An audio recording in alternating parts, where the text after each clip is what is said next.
Is it true I have to replace my rotors when I replace my brake pads? You know, best practices. And by best practices, it's not just best practices for your vehicle. We're talking about best practices for a shop as well. You know, I'm a big believer that after 2000, the thickness of rotors have significantly declined. You know, if you got a 1980, early 90s vehicle, you know, you got really thick rotors, and they have specifications. You can check the run out on them here.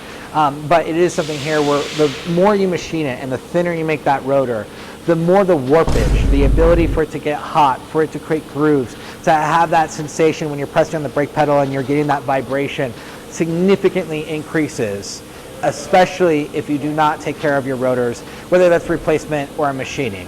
It is best practice, and by best practice I mean my customers tend to get 40 to 60,000 miles out of their brakes. That's the intervals that we should be seeing when it comes to braking.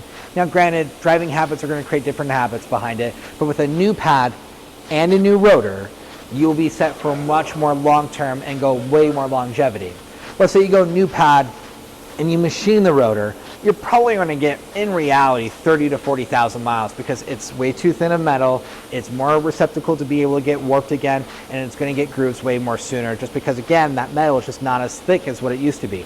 On a lot of cars, a normal wear pattern on brakes makes the rotor already too thin to machine, or it's right on that borderline. And if we're making borderline decisions about the safety for you and other people on the road, shouldn't we go into best practices? Because at the end of the day, if you're going to pay money to get your rotors machined versus pay money to replace your rotors, you're talking maybe a $50 to $100 difference between machining and replacement. So the extra $100, but you're getting a way more high quality product, way more high quality service, and you're going to get way more mileage out of it. It feels to me that that would be worth the investment on its own. And so to me, best practices is to always make sure you're doing that. Now let's say we're in that troublesome where you pad slap a car and you don't machine them and you do not replace them. I promise you'll be back into a shop within 10,000 miles complaining about how your brakes are reacting. That's just the natural thing. You're taking old brake patterns, you're putting on brand new brake pads, you didn't do anything with it, and so it's destroying those brake pads way sooner than later. This is the part where I honestly, genuinely tell my customer, I'm like, hey, you know, we'll do what you want. But in reality, do you want to be giving me a call in 10,000 miles or in 20,000 miles saying, Alex, I need brakes? Or do you want to know, hey, you're going to get 40 to 60,000 miles out of your brakes?